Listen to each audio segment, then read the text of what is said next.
2 Kings chapter 5. Now Naaman, the commander of the army of the king of Aram, was a great man in his master's sight and highly regarded, for through him the Lord had given victory to Aram. And he was a mighty man of valor, but he was a leper. At this time the Arameans had gone out in bands and had taken a young girl from the land of Israel, and she was serving Naaman's wife. She said to her mistress, "If only my master would go to the prophet who is in Samaria, he would cure him of his leprosy." And Naaman went and told his master what the girl from the land of Israel had said. "Go now," said the king of Aram, "and I will send you with a letter to the king of Israel."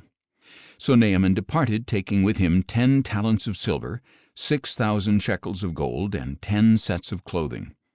And the letter that he took to the king of Israel stated, "With this letter I am sending my servant Naaman, so that you may cure him of his leprosy." When the king of Israel read the letter, he tore his clothes and asked, "Am I God, killing and giving life, that this man expects me to cure a leper?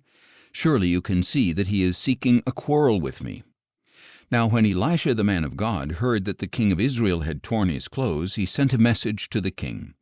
"Why have you torn your clothes? Please let the man come to me, and he will know that there is a prophet in Israel." So Naaman came with his horses and chariots and stood at the door of Elisha's house. Then Elisha sent him a messenger who said, "Go and wash yourself 7 times in the Jordan, and your flesh will be restored, and you will be clean." But Naaman went away angry, saying, "I thought that he would surely come out, stand and call on the name of the Lord his God, and wave his hand over the spot to cure my leprosy. Are not the Abana and Pharpar, the rivers of Damascus, better than all the waters of Israel? Could I not have washed in them and been cleansed?" So he turned and went away in a rage. Naaman's servants, however, approached him and said, "My father, if the prophet had told you to do some great thing, would you not have done it? How much more then, when he tells you, 'Wash and be cleansed'?" So Naaman went down and dipped himself in the Jordan 7 times, according to the word of the man of God, and his flesh was restored and became like that of a little child, and he was clean.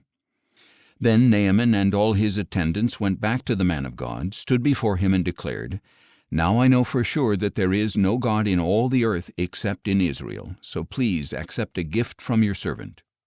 But Elisha replied, "As surely as the Lord lives, before whom I stand, I will not accept it." And although Naaman urged him to accept it, he refused.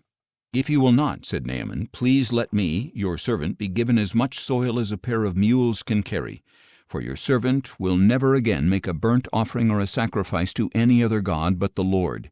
Yet may the Lord forgive your servant this one thing. When my master goes into the temple of Rimmon to worship there, and he leans on my arm, and I bow down in the temple of Rimmon, may the Lord forgive your servant in this matter." "Go in peace," said Elisha. But after Naaman had traveled a short distance, Gehazi, the servant of Elisha the man of God, said, "Look, my master has spared this Aramean, Naaman, while not accepting what he brought. As surely as the Lord lives, I will run after him and get something from him."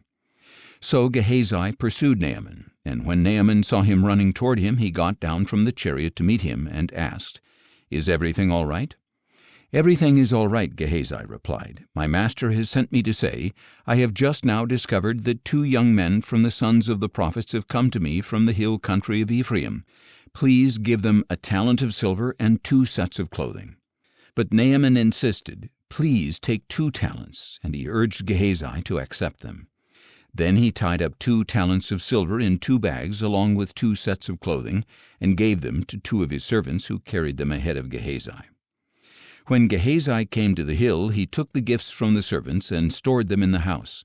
Then he dismissed the men, and they departed. When Gehazi went in and stood before his master, Elisha asked him, "Gehazi, where have you been?" "Your servant did not go anywhere," he replied. But Elisha questioned him, "Did not my spirit go with you when the man got down from his chariot to meet you? Is this the time to accept money and clothing, olive groves and vineyards, sheep and oxen, men servants and maidservants? Therefore the leprosy of Naaman will cling to you and your descendants forever." And as Gehazi left his presence, he was leprous, as white as snow.